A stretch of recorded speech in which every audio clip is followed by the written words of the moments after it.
Welcome to Context Bites. Here you'll find lots of ideas that you can use for your AO3 links for English literature. Welcome back, guys. It's been a minute. So today I thought we'd take a look at some of the more unusual symbols in the play. And first up is the symbol of rosemary. Now, rosemary is a herb, and nowadays it's something people used to cook with. You might even be lucky enough to find some in your own garden. So how does it link to the play? Well, interestingly, rosemary is the only flower, herb, plant mentioned twice in the play. Significant? Maybe. And during Elizabethan times, rosemary symbolized many things. Firstly, it symbolized remembrance. Secondly, fertility. But more importantly, it symbolized love and death.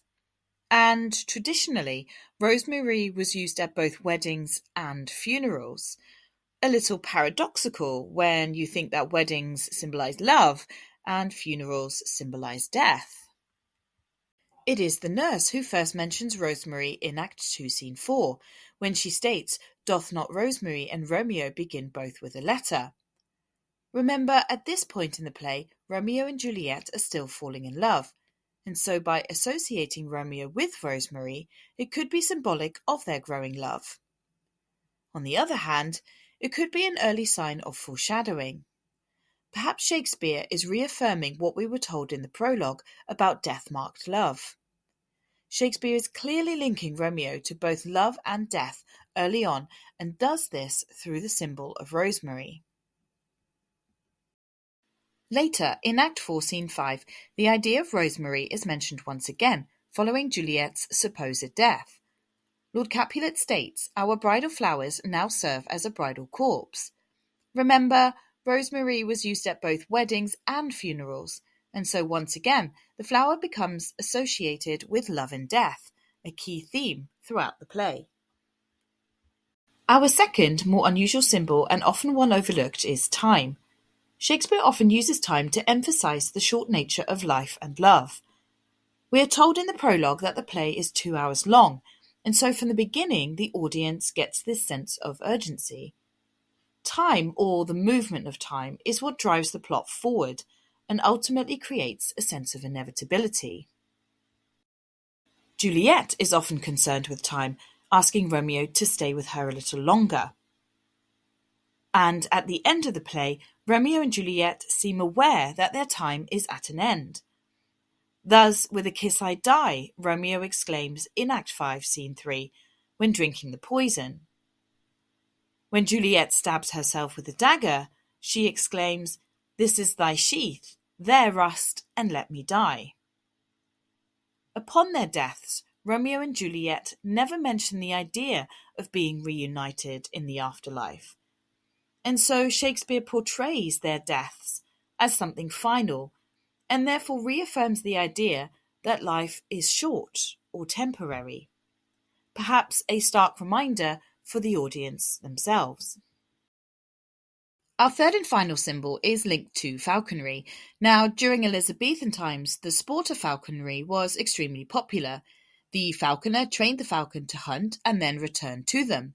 And the falcon could also be enticed back through some kind of lure, which was an object which attracted the falcon.